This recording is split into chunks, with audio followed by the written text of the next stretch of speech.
नमो ज्ञानेश्वरा नमो ज्ञानेश्वरा। निवृत्ती उदारा सोपानदेवा। मुक्ताबाई नमो त्रिभुवन पावनी। आद्यत्रय जननी देवांची जयांचे केलिया स्मरण। होय सकळ विद्यांचे अधिकरण। तेचे वंदू श्रीचरण श्री गुरूंचे ते नमस्कारोनी आता। कार्पण्य दोषोपहत स्वभाव पृच्छामि त्वां धर्मसम्मूढ चेताः। यश्रेयस्यान्निश्चितं ब्रूहि तन्मे शिष्यस्तेहं शाधि मां त्वां प्रपन्नम। जैसा शिष्या ते गुरु सर्वथा नेने आव्हेरू। की सरिता ते सागरू तेची केवी। कैवल्य साम्राज्य चक्रवर्ती विश्वमाऊली ज्ञानोबाराय सकल ब्रह्मनिष्ठ गुरुजनांच्या परमकृपेने श्री भगवती ज्ञानेश्वरीच्या दुसऱ्या अध्यायाचा विचार आपण करत आहोत। या अध्यायातील 11व्या श्लोकापासून मुख्य आत्मज्ञानाच्या उपदेशाला प्रारंभ होतो आहे। आणि मग ज्याला ब्रह्मज्ञान संपादन करायचे असेल त्या साधकाच्या ठिकाणी काही लक्षणं असावे लागतात। प्रामुख्याने शरणागती करावी लागते। जसं की निळोबारायांचे एक अभंग फार गोड आहे। सकळा ठाई भगवत भाव हाची अनुभव जयांचा। त्यांच्या चरणी लीन व्हावे उद्धरावे कृपेने। मनुष्य देहामध्ये आल्यानंतरच आपल्याला आपला उद्धार करता येतो। अर्थात इतर देहामध्ये उद्धाराची शक्यता नाही। कारण जेवढी अनुकूलता मनुष्य देहामध्ये आहे तेवढी अनुकूलता किंवा साधनांची असणारी सामुग्री इतर देहामध्ये प्राप्त होत नाही। मनुष्य देहामध्ये आल्यानंतर सर्वात पहिल्यांदा आपला उद्धार करण्याचा प्रयत्न करावा। उद्धरेदात्मनात्मानं नात्मानं अवसादयेत आत्मैव ह्यात्मनो बंधुरात्मैव रिपुरात्मनः। आपणच आपला उद्धार करावा, दुसरा कोणीही आपला उद्धार करू शकत नाही। व्यवहारामध्ये म्हटलं जातं की नाही, जर आपल्याला भूक लागली असेल तर जेवण आपलंच आपल्याला करावं लागतं।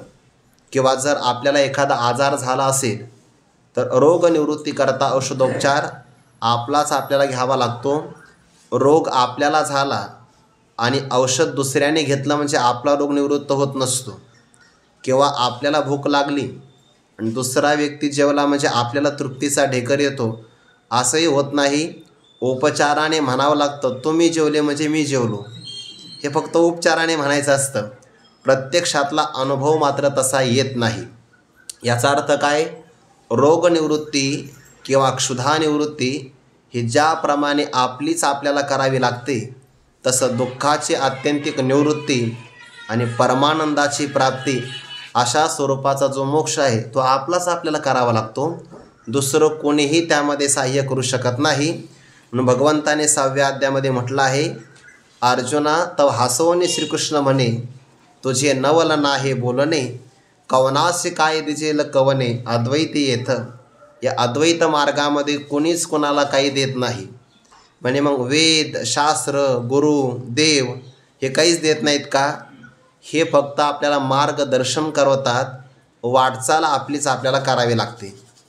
जोपर्यंत आपण या सगळ्या परमार्थाच्या साधनेमध्ये प्रयत्न करत नाही तोपर्यंत गुरुकृपेचा ईशकृपेचा किंवा शास्त्रकृपेचा फार मोठा जरी आपल्यावर वर्षाव झाला तरी पण अंतकरणाची जर कृपा नसेल तर या सगळ्या कृपा आपल्याला संग्रहित करता येत नाही। म्हणजे पाऊसही चांगला पडला, बियाणंही चांगलं आहे, मशागत चांगली केलेली आहे, खतही दिलं आहे, पण जमीनही तशी असावी लागते। नाहीतर मग खडकी जैसे वर्षले का आगी माझी पेरिले तसा प्रकार व्हावा तसं हे होत असतं। याचा अर्थ मनुष्य देहामध्ये उद्धार करायचा असेल तर त्याचा प्रयत्न आपणच आपला केला पाहिजे। आणि जीवस्व सामर्थ्याने यातून उद्धार करून जाऊ शकेल हे सामर्थ्य त्याच्याकडे नाही। ज्ञानोबारायांनी 7व्या अध्यायामध्ये जवळपास 9 दृष्टांत आपल्या समोर दिलेले आहे। आणि त्या दृष्टांतून भगवान परमात्मा असं म्हणतात, जर या गोष्टी घडतील तर जीव स्वतःच्या सामर्थ्याने माया नदीचं उल्लंघन करून जाऊ शकेल। काय काय गोष्टी घडाव्या लागेल सगळ्यांची यादी दिली आहे। ज्ञानोबाराय म्हणतात, जरी चोरा सभा दाटे अथवा मीनागळ घोटे, ना तरी भेडा उलटे विवसी जरी पाडस वागुर करांडी का मुंगी मिरू ओलांडी तरी मायेची पैलथडी देखती जीव. आणखीन एक त्याच्या अगोदर एक ओवी आली बघा. जरी अपत्य शिळा व्याधी आकळे साधूशी दुर्जनाची बुद्धी की रागी सांडी सिद्धी आली साती मनोनिगा पंडसुता जैसे सकामान जिनवेची वनिता तेवी मायामय हे सरिता न तरवे जीवा. जीव शब्द घेतला आहे. जीवाला मायामय सरिता स्वसामर्थ्याने तरुण जाता येत नाही. भगवंताने तिथं 2 उपाय सांगितले. येथ एकच लीला तरले. श्लोकात तर एकच उपाय सांगितला बरं. ज्ञानोपराने मात्र उदार मनाने दुसरा उपाय सांगितला. येथ एकच लीला तरले जे सर्व भावे मज भजले तया ऐलीच थडी सरले माया जळ. काल परवा बातमी आली. त्या बातमीमध्ये असं आलं की जगाचं निरीक्षण केलं म्हणे कोणत्या तरी संस्थेने आणि त्यांनी सांगितलं की मग जगातले सगळे लोक तर पूजा करतात. तर मग पूजा करत असताना आता त्यांचं ते संरक्षण ते सोडून द्या, सर्वेक्षण म्हणतात त्याला. तर ते किती ग्राह्य किती त्याचे आपल्याला माहिती नाही. पण त्यांचं म्हणणं आहे जगामध्ये सर्वात जास्त भक्ती भगवान शंकराची केली जाते. त्यानंतर असे त्यांनी क्रमांक लावले आहेत. त्यानंतर लक्ष्मी मातेची भक्ती लोक जास्त करतात.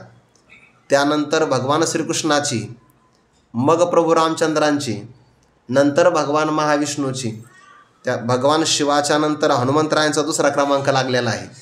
अशी त्यांनी ते टक्केवारी काढली. त्याच्यानं आपल्याला काही घेणं नाही.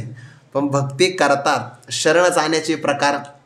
येथ एकच लीला तरले जे सर्व भावे मज भजले तया ऐलीच थडी सरले माया जळ.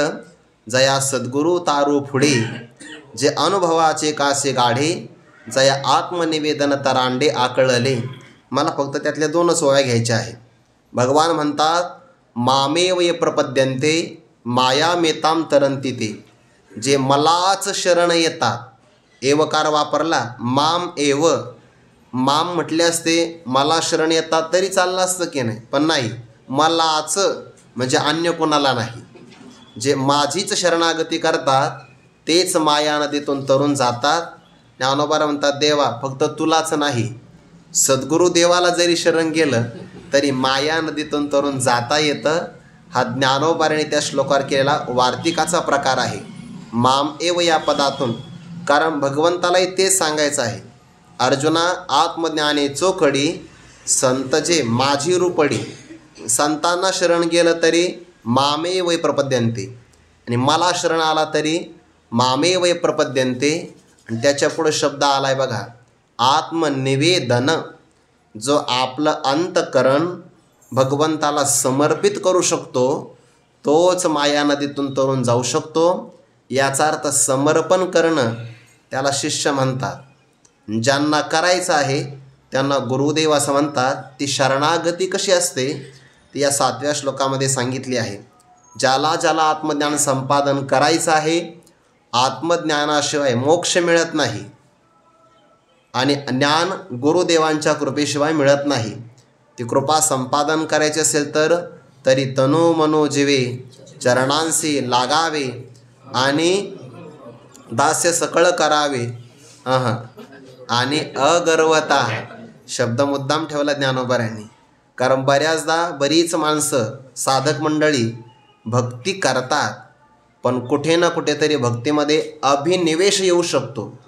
तो येऊच नये याकरता श्रीमद भागवताच्या 11व्या स्कंधामध्ये त्याला प्रश्रयी असं म्हटलेलं आहे. विनय संपन्नता ती असावी लागते किंवा ज्याला आपण नम्रता असं म्हणतो. विद्या विनयेन शोभते. जेवढी आपल्याकडे नम्रता असते तेवढी आपल्या विद्या शोभून दिसते. यालाच आत्मनिवेदनम समर्पण असं म्हणतात. आणि भगवंताच्या समोर ते समर्पण कसं केलं आहे की कार्पण्य नावाच्या दोषामुळे ज्या माझा क्षत्रियाचा स्वभाव दबून गेलेला आहे, धर्माच्या बाबतीमध्ये काय करावं आणि काय करू नये या बाबतीमध्ये मोह निर्माण झाला आहे. आणि म्हणून जे निश्चित कल्याणकारक असेल ते आपण मला सांगावं. अहम ते शिष्याहा, मी तुमचा शिष्य आहे. याचा अर्थ आपण माझे गुरु आहात. त्वाम प्रपन्नम, तुम्हाला मी शरण आलो. आपण मला उपदेश करावा. स्वतःच्या ठिकाणी असणारे दोष, उणीव किंवा कमतरता, न्यूनता ती पहिल्यांदा मान्य केली पाहिजे. जोपर्यंत मनुष्य आपला दोष मान्य करत नाही, पहिल्यांदा व्यक्ती दोषच मान्य करत नाही. ज्याने समजावून सांगितलं त्यालाच आवेशाने बोलतो. कथम कथम भीष्ममहं संख्ये द्रोणं च मधुसूदन युष्वे प्रतियोत्स्यामी पूजार्हा वरिसूदन. देवा, या भीष्माचार्यांना, द्रोणाचार्यांना बाणांच्या तीक्ष्ण टोकाने कसं मारावं सांगा तुम्ही, असं म्हणतो. आवेश आहे बघा थोडासा. थोडा थोडा तो आवेश कमी कमी होत गेला. देव म्हटले तुला काय सांगायचं सांगून घे, आता मी काहीच बोलणार नाही. आणि ते मग अर्जुनाच्या लक्षात आलं. म्हणे देवो का चित्त या बोला देतीचे ना, म्हणजे आपलं काहीतरी चुकतं आहे आणि मी जाणीवेच्या भरामध्ये देवाच्या समोर आवेशाने बोललो, हा दोष मान्य केला बघा.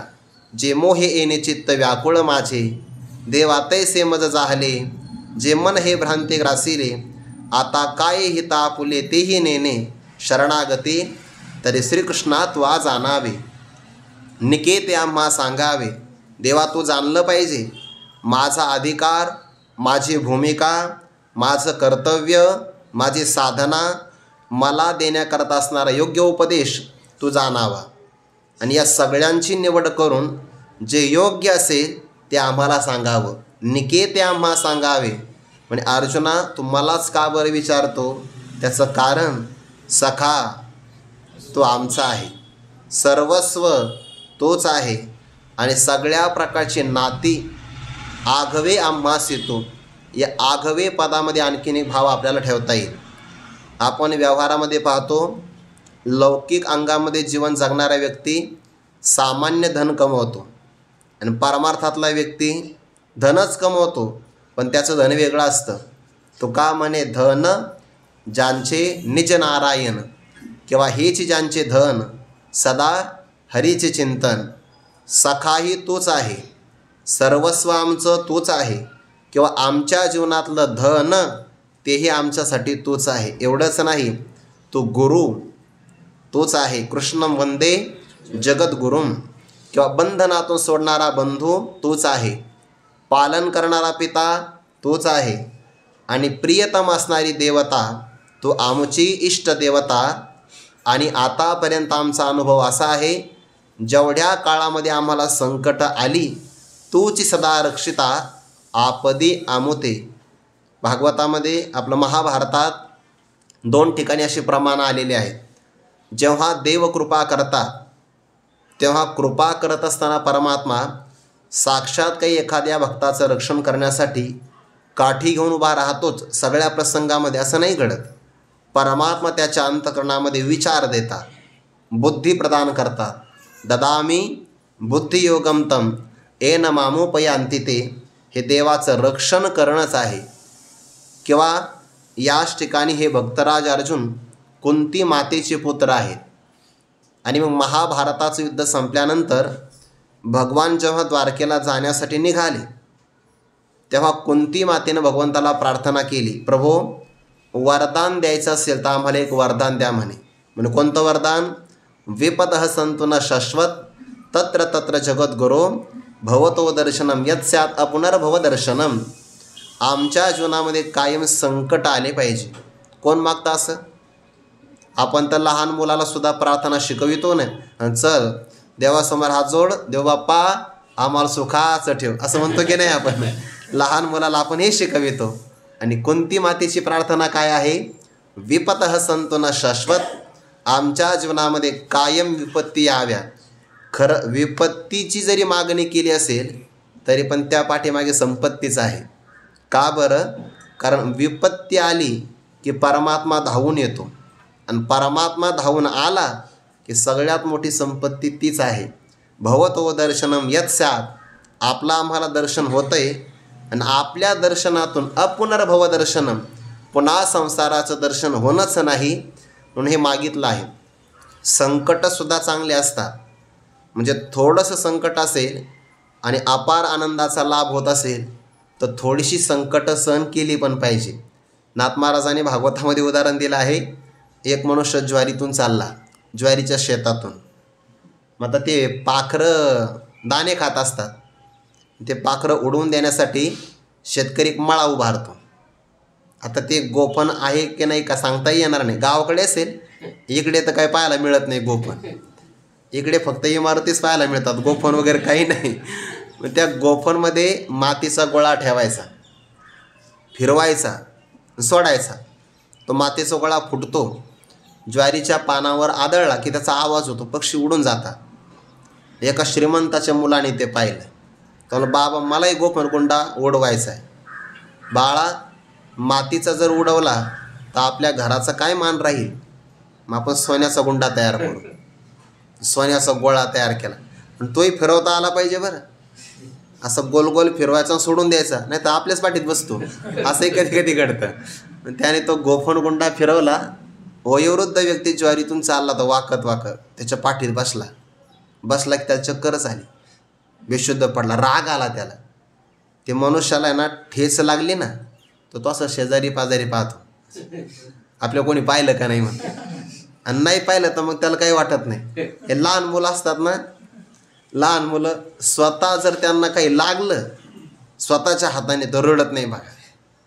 आणि दुसऱ्या कोण जर झालं, अख्ख्या गावाला आवाज जाईल एवढं रडतोय. मग लहान मुलं तसंच असं, सगळ्यांचा स्वभाव तोच आहे.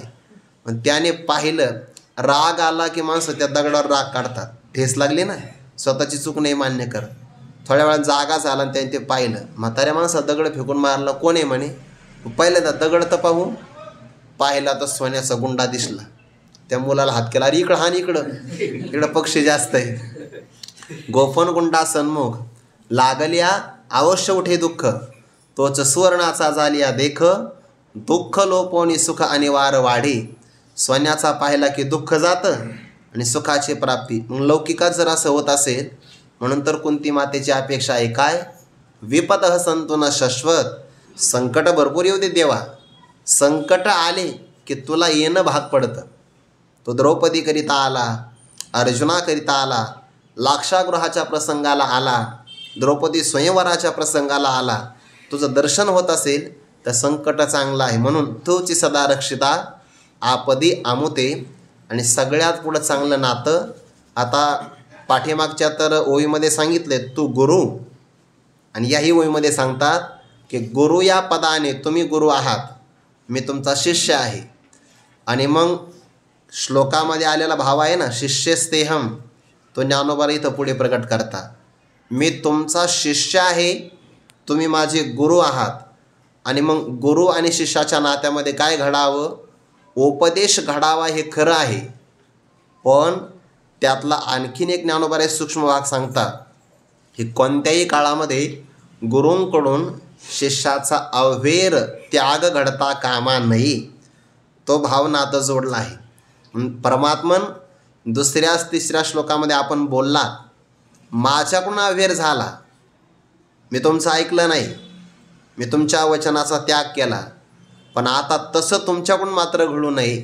म्हणून जैसा शिष्या ते गुरु, सर्वथा नेने अव्हेरू, केसरिता ते सागरो तेजी केवी, ना तरी अपत्या ते माये, सांडोणी जरी जाये तरी ते कैसेने जिये, ऐके कृष्णा, तैसा सर्वांपरी आम्हासी, देवा तोची एक आहासी, आणि बोलिले जरी न मनीषी मागील माझे, तरी उचित काय आम्हा, जे व्यभिचरेना धर्मा, ते झड करी पुरुषोत्तमा, सांगा आता.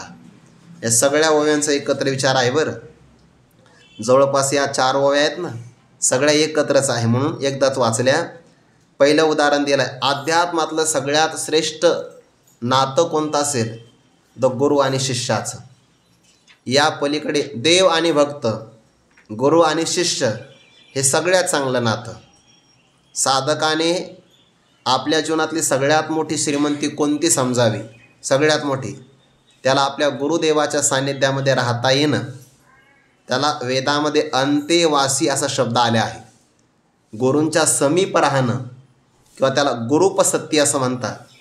जगातली सगळी सुख ओवाळून टाकावी आणि आपल्या गुरुदेवांच्या चरणाजवळ राहावं, किंवा आपल्यासाठी जगातल्या सगळ्या सुखाची प्रलोभनं बाजूला सारावी आणि फक्त ज्ञानोबा यांचा आश्रय करावा. याच्या पहिले कोणती श्रीमंती नाही. आपण किती मोल केलं म्हणजे ज्ञानोबाऱ्यांच्या दर्शनाचं मोल होऊ शकेल. म्हणून आपल्याला आपला गौरव वाटला पाहिजे. तर आपल्याला खेद वाटतो की अरे रामनवमीत सुद्धा मला सेवा नाही, असं वाटतं की नाही आपल्याला? असं काही वाटू नाही. उलट आपल्याला बाहेरच्या सेवा न मिळणं ही ज्ञानोबाऱ्यांची आपल्याला फार मोठी कृपा आहे. ज्ञानोबाऱ्यांना वाटतं की आपण त्यांच्याजवळ राहावं आणि आपल्याला वाटतं मला महाराष्ट्राने ओळखावं. काय आपल्या भावना आहे. सगळ्यात मोठी संपत्ती आपली ही आहे की आपल्याला अजानवृक्षाखाली पारायण करता येणं, पाठ श्रवण करायला मिळणं, ग्रंथ वाचला की ग्रंथ कळणं, ही सगळी आपल्यावर ज्ञानोबाऱ्यांची कृपा आहे. फक्त ती आपल्याला ओळखता आली पाहिजे. आपल्याला गरीब ठेवलं तरी चालेल. एक मला आता स्फुरण आला, थोडासा शब्द वेगळे. ज्ञानोबाऱ्यांनी आपल्याला गरीब ठेवलं तरी चालेल, फक्त त्यांच्या करीब ठेवलं पाहिजे. हिंदीतला शब्द आहे करीब, म्हणजे जवळ. गरीब राहिलं तरी चालेल पण त्यांच्या करीब असं म्हणतात की नाही. आता मलाही हळूहळू थोडं सुचत आहे बरं का. असं द्या, ते रील वगैरे करतात ना लोक, तसं नको व्हायला. जैसा शिष्या ते गुरु, सगळ्यात गोड नातं आहे गुरु आणि शिष्याचं. पण त्याचे शास्त्रामध्ये लक्षण आले आहे. गुरु कोणाला म्हणतात, शिष्य कोणाला म्हणतात. शब्दकोशामध्ये शिष्याचा एक अर्थ आलेला आहे, किंवा एक मी अर्थ वाचला, गुरूंचं शेष कार्य म्हणजे राहिलेलं कार्य. गुरूंचं शेष कार्य जो पूर्ण करतो त्याला शिष्य म्हणतात. किंवा तुका म्हणे शेष घेईन आवडी, वचन न मोडी बोली लेते, याला काय म्हणतात, शेष घेणारा शिष्य. किंवा बहुतेक ऐसे अनादि सिद्ध चौखट यज्ञशिष्टामृतो भुजो यांती ब्रह्म सनातन, असा एक श्लोक पुढे येणार आहे. ऐसे अनादि सिद्ध चौखट जे ज्ञान यज्ञावशिष्ट, ते सेविती ब्रह्मनिष्ठ ब्रह्माहम मंत्रे. सगळ्यामध्ये अनादि काळाचं असणारं शिल्लक राहिलेलं, म्हणजे सगळ्या जगाचा बाद झाला तरी ज्याचा बाद होत नाही, जे उरतं शिल्लक राहतं, त्याही परमात्म स्वरूप. आणि त्या परमात्म स्वरूपाच्या ज्ञानाला जो सेवन करतो त्याला म्हणतात यज्ञाचं अवशिष्ट भोजन करणारा साधक, तो आहे शिष्य. त्या शिष्याची शास्त्रामध्ये लक्षणं आली आणि गुरूंची पण भागवतामध्ये लक्षणं आली. तस्मात् गुरुं प्रपद्येत जिज्ञासु श्रेय उत्तमं, शाब्दे परेच निष्णातं ब्रह्मण्युपशमाश्रयम. त्या श्लोकावर इतकं गोड चिंतन आहे भागवतामध्ये. खरं तर ते आपण मुळात पाहिलं पाहिजे. ज्ञानेश्वरीचा उलगडा जर व्हायचा असेल, ज्ञानेश्वरी चांगल्या प्रकारे समजावून घ्यायची असेल, तर एकनाथी भागवताची भरपूर पारायणं केली पाहिजे. जेवढी ज्ञानेश्वरी ओकलते एकनाथी भागवताच्या माध्यमातून, तेवढी बाकीची शास्त्र किती उपयोगी पडतात हे एवढं सांगता येणार नाही. पण श्रीमद भागवताची म्हणजे एकनाथी भागवताची खूपच उपयोगिता आहे. आणि वैकुंठवासी गुरुवारी घुले बाबा हे कायम पाठामध्ये सांगायचे वाक्य की बुवा ज्ञानेश्वरी समजावून घ्यायची असेल, एकनाथी भागवताचे पारायण अवश्य केले पाहिजे. इतकं गोड आहे, वाचायला सुरुवात केली की सोडावंसंच वाटत नाही. आणि समानताही खूप आहे. ज्ञानेश्वरीतल्या बऱ्याच ओव्या जशाच तशा आलेल्या आहेत, जशाच तशा. त्यातला आणखीन एक इतिहास सांगून जातो.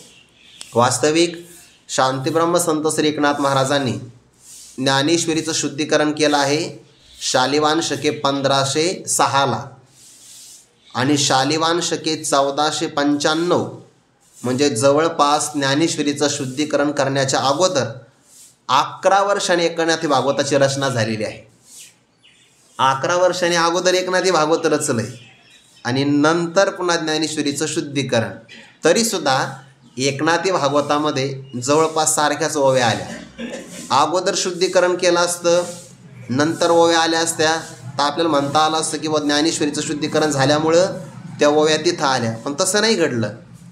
अगोदर दृष्टांत सिद्धांत बरंच सारखे आले. त्याचं कारण एक आहे की असं म्हणतात की जनार्दन स्वामींच्या जवळ शांतीब्रह्म संत श्री एकनाथ महाराजांनी अमृतानुभव ज्ञानेश्वरी अगोदर श्रवण केलेली आहे, असा इतिहास संदर्भ सांगितला जातो.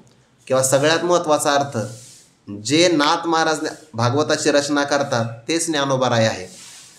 त्यामुळे ज्या ज्ञानोबारायांनी ज्ञानेश्वरीची रचना केली त्यांच्याच हातून दुसऱ्या अवतारामध्ये जर एकनाथी भागवताची रचना होत असेल तर समानता यायला हरकत काय आहे. थोडक्यात भाव असा आहे की त्यामध्ये लक्षण आली आहे. कोण आहे गुरुपदाला योग्य? जो शब्दज्ञाने पारंगतो, ब्रह्मानंदे सदा डुल्लतो, शिष्य प्रबोधने समर्थो, यथोचितो निज भावे, असे नाथ महाराजांनी ओवीस दिली आहे. अगोदर गुरुपदाला योग्य कोण आहे? ज्यांना श्रोत्रियता असावी, अर्थात शास्त्राचं पूर्ण सांगतया समन्वयपूर्वक विरोध परिहार करून सारग्रहण रूपाने ज्ञान असावं, त्यांनाच तर आचार्य असं म्हणतात ना. जे आचिनोतीचे शास्त्रार्थम स्वाचार्य स्थापयत्यपि, सगळ्यांना ते धर्माचं परिपालन करायला सांगतात, सगळ्या शास्त्राचा संग्रह करतात आणि स्वयं आचरित असतो आचार्य परिकीर्तितः, स्वतः देखील आचरण करतात, शिष्याच्याही आचरणामध्ये स्थापन करतात. श्रुती स्मृतीचे अर्थ आपण होणे मूर्त, अनुष्ठाने जगादेत वडील जेहे, तयांचे आचरती पाऊले ते आहे आचार्य. क्वयेथ वडील जे जे करीते, तया नाम धर्म ठेविती, तेची एरानुष्ठिती सामान्य सकळ. म्हणून प्रभाव आचरणाचाच होत असतो बरं. नुसत्या वक्तृत्वाचा प्रभाव कधीच होत नाही. झाला तर 2च तास, नंतर नाही. आयुष्यभर जर प्रभाव व्हायचा असेल तर त्याला जोड आचरणाचे असावे लागते. 3 क्रियापद आले बघा.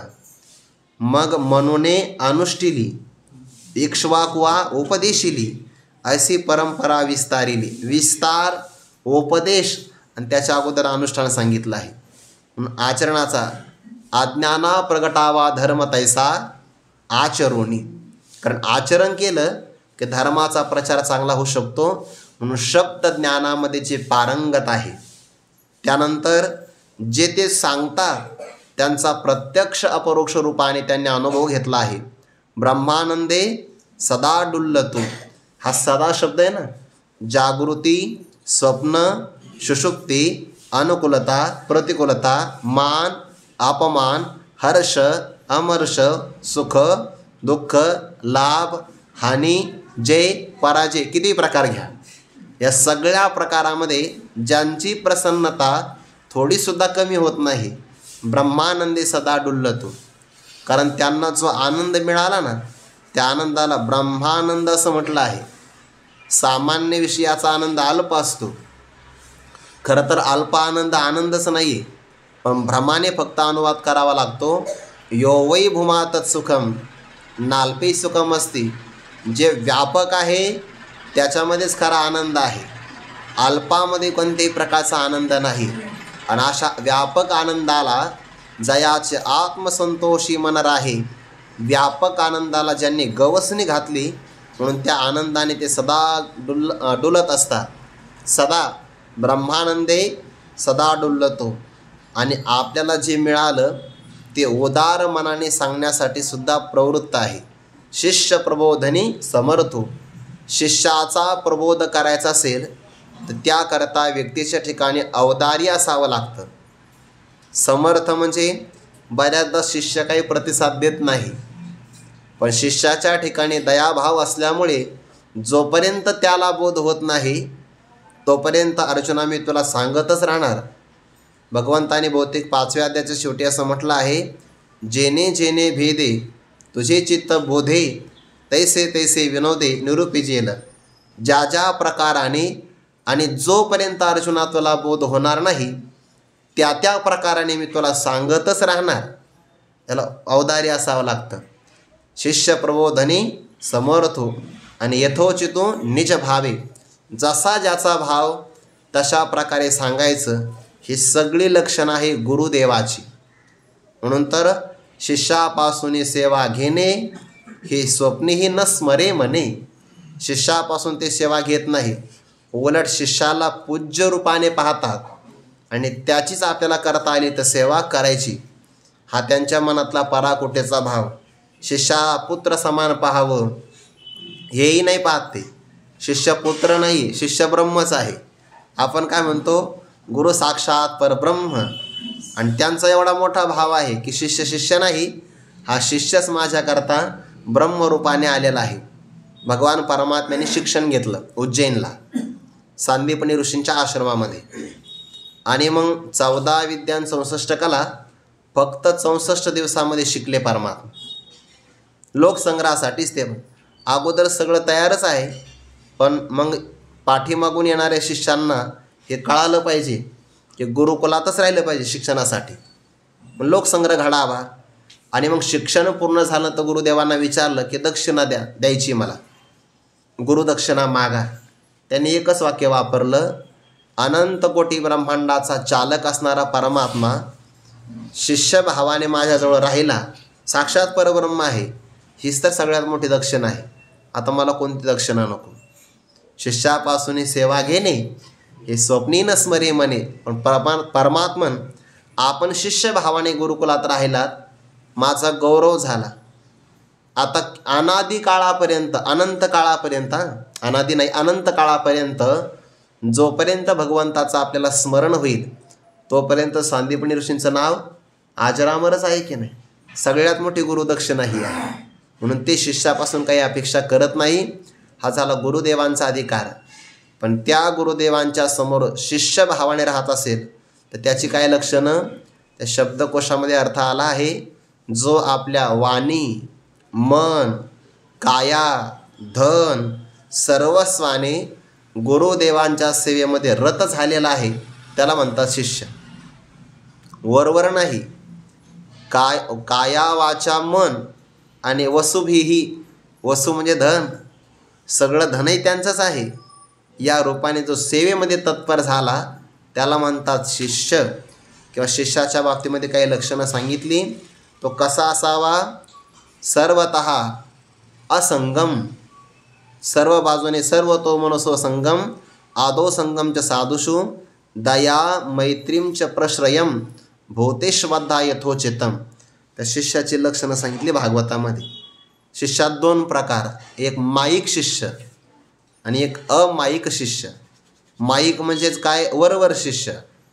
आणि अमाईक म्हणजे, म्हणजे नाही, जो वरवरचा नाही म्हणजे खरा शिष्य, त्याला सत्शिष्य असं म्हणतात. माईक शिष्य म्हणजे गुरुदेवांच्या जवळ राहिला पण दांभिकपणाने राहिला, फक्त ज्ञानाचा आवेश आणतो, धूर्त आहे, प्रसिद्धीसाठी राहिला किंवा महासिद्धी प्राप्त करण्यासाठी राहिला किंवा त्यांच्याजवळ राहिल्यामुळे माझी पण पूजा होईल या भावनेने राहत असेल तर त्याला माईक शिष्य. हे नाथमारांचे शब्द आहेत सगळे.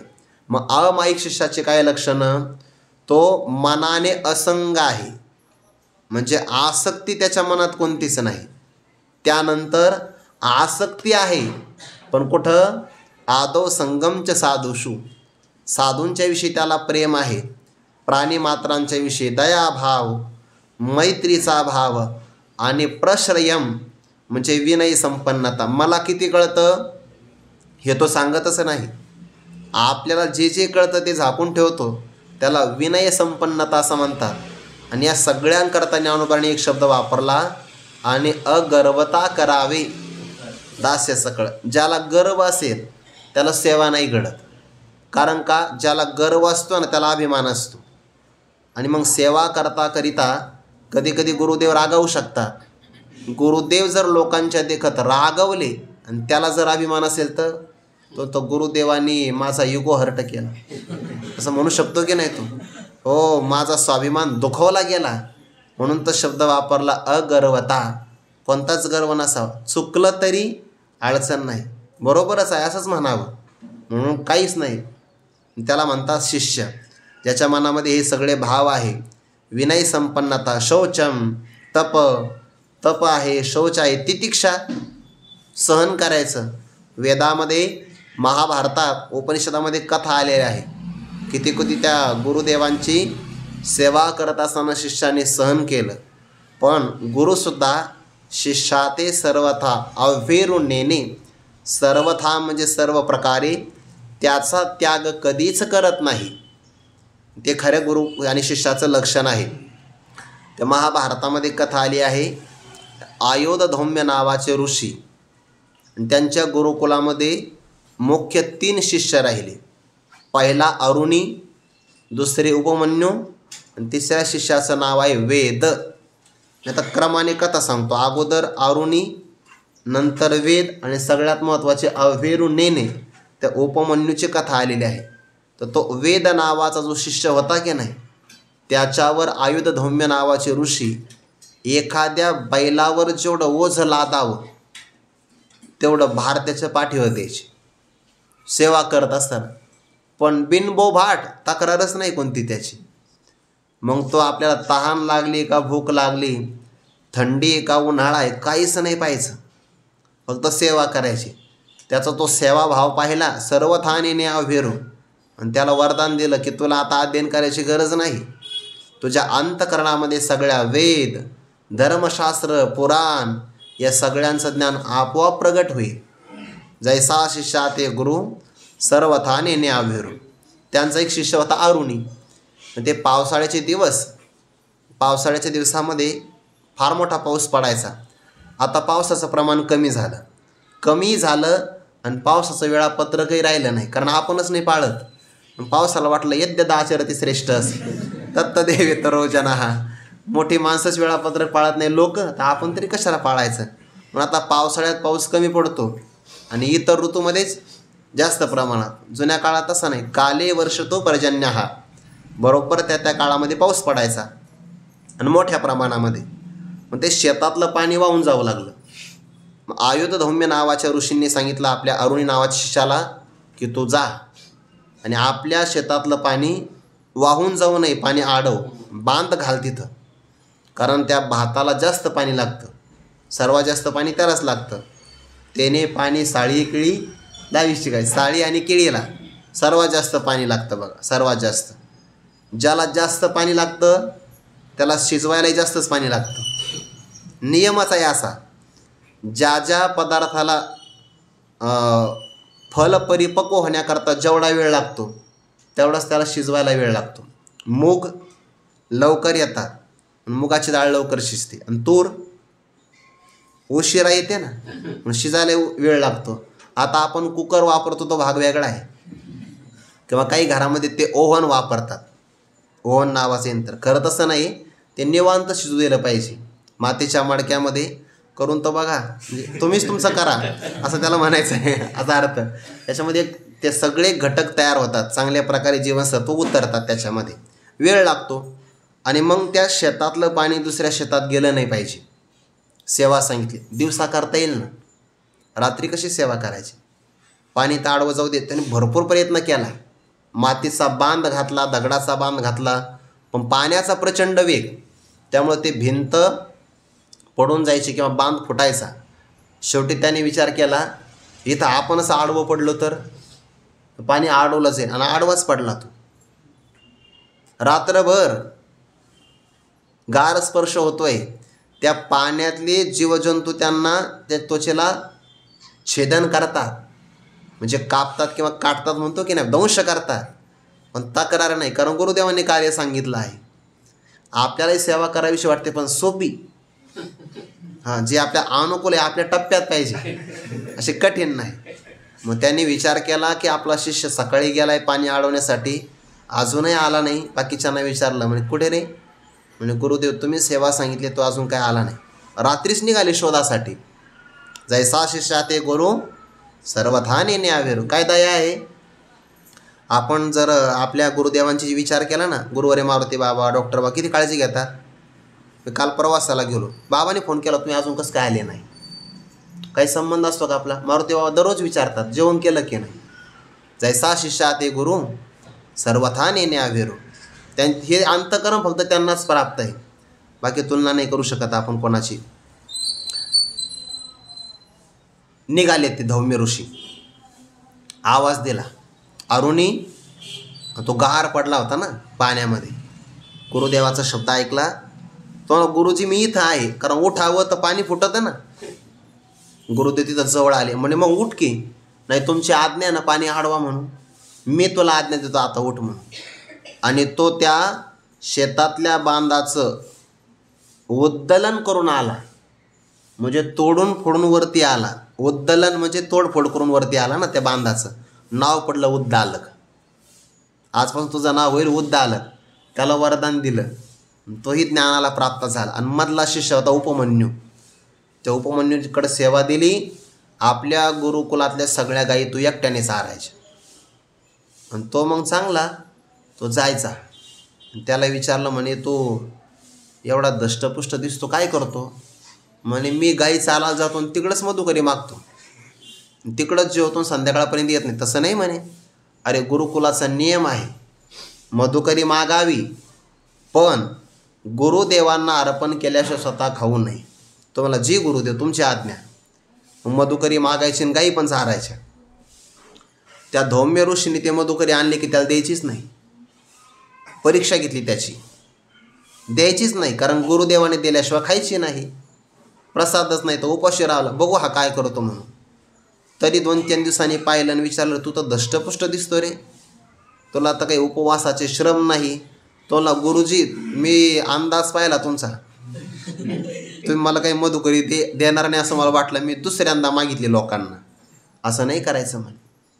गृहस्थ लोकांना त्रास देऊ नये आपण. मधुकरी कशी मागावी? नावच मधुकरी ना. तो मधुकर ज्याप्रमाणे फुलातला मकरंद घेतो पण फुलाला कळू देत नाही, जैसे भ्रमर पराग नेती परिकमळ दळे नेनती, तैसी परी आहे सेविते ग्रंथी ये. मधुकर म्हणजे भ्रमर, मुंगा, परागकण घेतो थोड्या प्रमाणात, पण त्या कमळाला कळत नाही. तसं साधकाने अन्न ग्रहण करावं गृहस्थ पुरुषाकडून, पण गृहस्थ पुरुषाला त्रास होऊ नये, त्याला म्हणतात मधुकरी. म्हणून दुसऱ्यांदा मागू नये, कारण दुसऱ्या विद्यार्थ्याला अडचण पडेल, गृहस्थ लोकांच्या जीविकेमध्ये अडचण पडेल. दुसऱ्यांदा मधुकरी मागायची नाही म्हणे. चालतंय म्हणे. हाही मार्ग बंद झाला. पुन्हा विचारलं 2-4 दिवसांनी, तू दष्टपुष्ट दिसतोय. म्हणे गुरुजी तुम्ही मधुकरी तर मला काही देत नाही, आणून मी देतो, तुम्ही मला वाटा देत नाही. दुसऱ्यांदा मागावं तर तेही बंद झालं. किती काळजी असेल हा. गृहस्थ लोकांना मधुकरी मागताना सुद्धा दुःख होऊ नये ही काळजी घेणारी परंपरा आहे आपली. आणि आता हल्लीच्या काळामध्ये आपण पारमार्थिक कामं करतो, काय त्रास आहे फक्त त्या आयोजकाला विचारा. सप्ताह झाल्यावर कळतं त्या गावाला की किती मोठं भुयार पडलं आहे आपल्या गावात. हिशोब करताना भ्रमर पराग नेती असाच प्रकार आहे. हे हा प्रकार कुठे आहे आणि हा प्रकार कुठे आहे, म्हणजे हे विनोदासाठी नाही आहे, गांभीर्य आहे त्यामध्ये. म्हणजे आपल्या परमार्थाचा गावातल्या लोकांना त्रास होऊ नये. इथं मधुकरी मागताना आपण एवढी काळजी घेतो तर आर्थिक त्यांना म्हणून सप्ताह झाला तरी सुद्धा कधी कधी गावात भांडणं होतात. म्हणजे ही भूमिका कुठं आहे आणि ही भूमिका कुठं आहे. आपला गृहस्थ लोकांना त्रास होणे एवढी जर काळजी घेतली तरी भरपूर झालं. पण आपण लोक आपला सांभाळ करतात, त्यांच्याच धर्मशाळेत आपण राहतो, ते आपल्याला मधुकरी देतात, आपण सेवेला गेलो तर जेव घालतात. बरं, त्यांच्या घरच्या लोकांच्या अगोदर किती मोठे उपकार आहे त्यांच्या आपल्यावर. जर आपण थोडीशी मीमांसा केली तर लक्षात येईल आपला अधिकार फार नसतो, पण त्यांच्या मनाचा अधिकार फार मोठा असतो की जे आपलं एवढ्या उच्च भावनेने पाहतात. त्याची जाणीव आपण ठेवली पाहिजे, कारण आपणही भविष्यकाळातले कीर्तनकार आहात असा त्याचा अर्थ. मग ते दुसऱ्यांदा मधुकरी मागायची नाही. म्हणे दष्टपुष्ट दिसतो, तुला गुरुजी मी गाईचं दूध प्राशन करतो म्हणे. अरे गाई कुणाची आहे? म्हणे तुमच्या. आणि मग दुधावर अधिकार कोणाचा? म्हणे तुमचा. मला विचारल्याशिवाय दूध प्यायचं नाही. झालं बंद, म्हणजे दुधाचाही मार्ग बंद. पुन्हा विचारलं, अजूनही तुझी प्रसन्नता कायम? म्हणे बघा, तुम्ही दूध बंद केलं ना, मग जेव्हा वासरं दूध पितात तर त्या वासराच्या मुखातून दूध पित असताना फेस तयार होतो, आणि तो दुधाचा फेस खाली पडू नये म्हणून मी तो ओंजळीत घेतो आणि तोच पितो.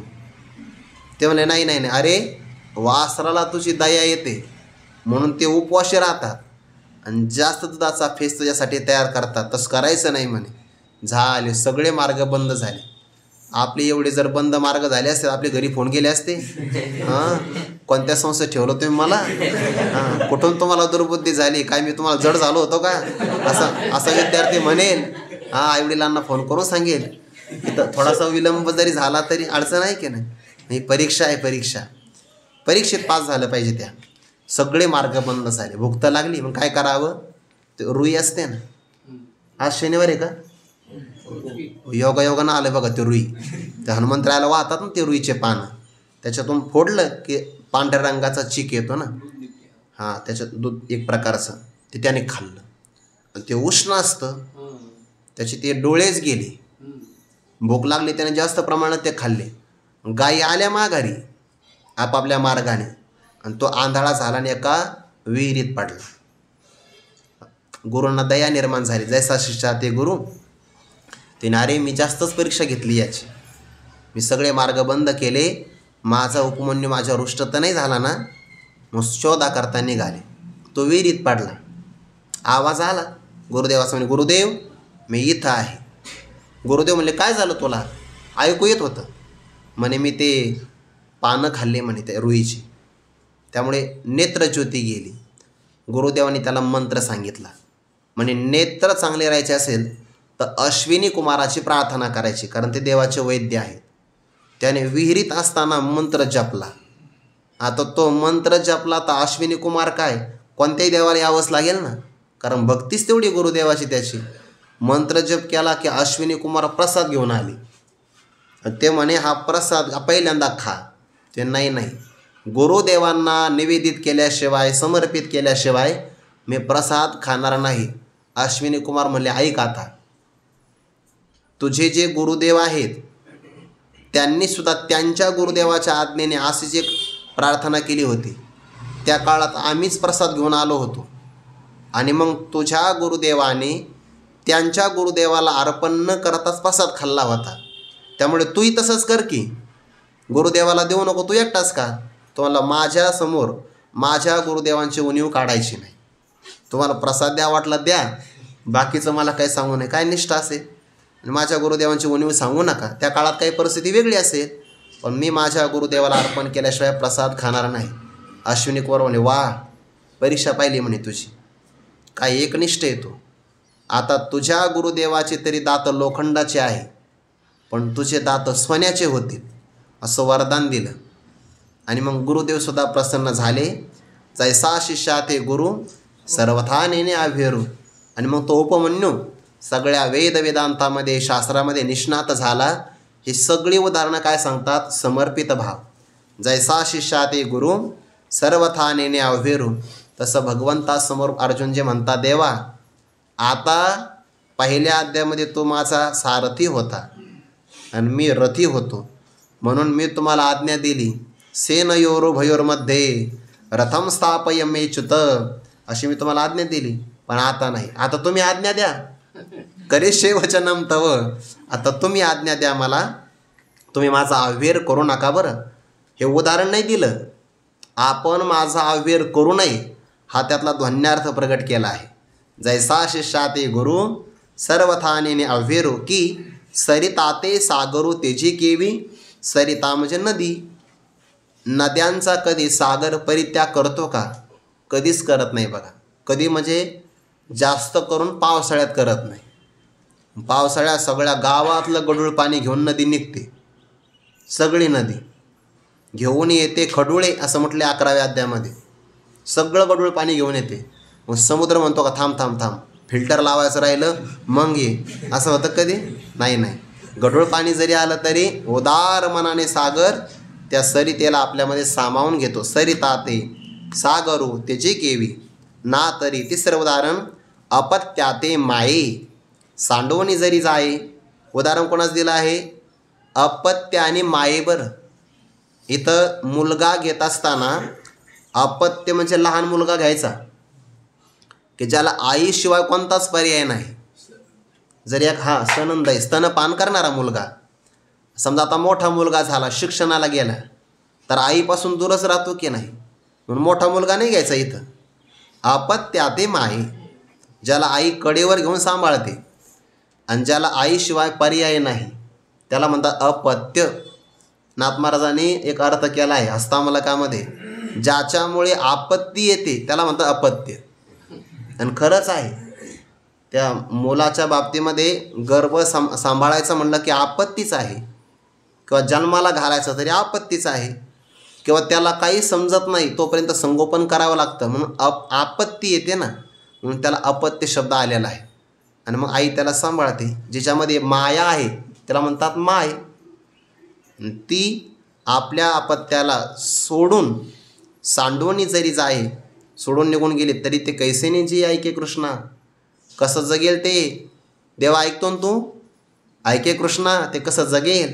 तसं तो कृष्ण माझी माता, कृष्ण माझा पिता, बहिणी बंधू चुलता कृष्णा माझा, असं तू आमच्यासाठी आहे.